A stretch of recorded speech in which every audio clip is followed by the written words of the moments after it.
Explication de la notion d'énergie interne dans les frappes du karaté par Sensei Frédéric Reboul, 7e Dan Karaté-Do Reguki.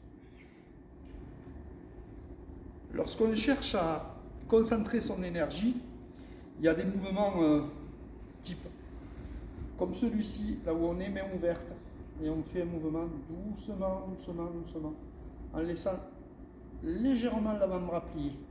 Au bout d'un moment, on va sentir une certaine chaleur. Mais ce qu'il faut savoir, c'est que pour une frappe, si on fait juste ça, avec la hanche qui part de l'autre côté, ça ne sera que mécanique.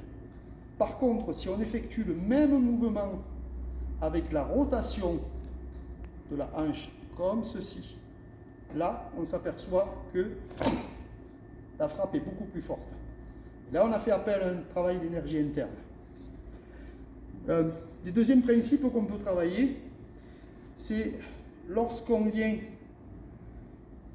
comme ça, faire travailler la hanche, on tourne et on frappe, c'est déjà un début, mais ça reste mécanique.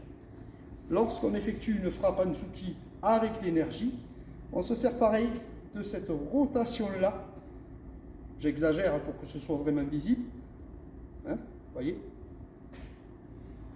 Voilà. Et normalement, lorsqu'on frappe, cette rotation-là, on ne la voit quasiment pas. Et ça permet d'avoir une frappe efficace. Alors, où se trouve la source de cette énergie?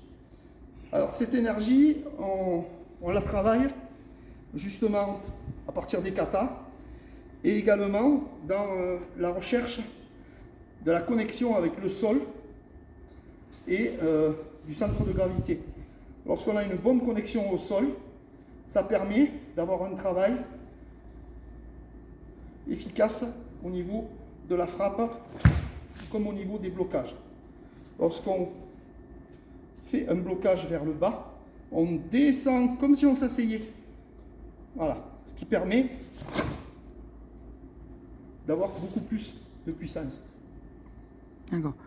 Est-ce qu'il y a des similitudes avec le travail que l'on voit par exemple par des experts de Tai Chi Chuan?